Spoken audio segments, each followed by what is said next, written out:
भगवंताला नैवेद्य दाखवण्याच्या वेळ कोणकोणत्या आज आपण जाणून घेऊया. अहिल्यानगर काळामाता तुळजाभवानी देवस्थान पोखर्डीवरनं भगवंताला नैवेद्य दाखवण्याचे वेळ कोणकोणत्या मुख्य मानले गेलेले आहेत आज आपण जाणून घेणार आहोत. अहिल्यानगर काळामाता तुळजाभवानी देवस्थान येथे माता भगवतीला सकाळी सर्वप्रथमचा नैवेद्य असतो तो सकाळी 6 वाजता असतो. त्याला बालभोग असं म्हणलं गेलेलं आहे, ज्यामध्ये मिष्ठान व इत्यादी वस्तू, गोड भात, नारळी भात इत्यादी वस्तूंचा नैवेद्य दाखवला जातो. सकाळी 6 ते 8च्या दरम्यान पहिला भोग असतो. त्यानंतर मध्यान्ह काळ म्हणजे दुपारी 12 वाजता 12 ते 1च्या दरम्यान दुसरा नैवेद्य असतो आणि संध्याकाळी 5 ते 6 या वेळेस एक नैवेद्य असतो आणि शयन आरतीच्या वेळेस म्हणजे संध्याकाळी 9 ते 10 या कालावधीमध्ये भगवतीला जे असते ते शयन आरतीच्या आधी नैवेद्य दिला जातो.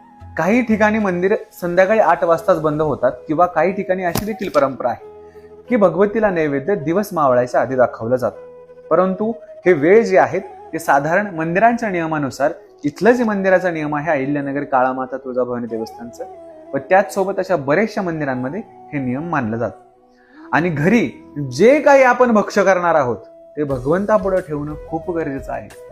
अन्नपूर्णा माताला प्रसन्न करणं व त्याचसोबत आपल्या आराध्य इष्ट दैवताला दररोज नैवेद्य दाखवणं खूप गरजेचं आहे. ओम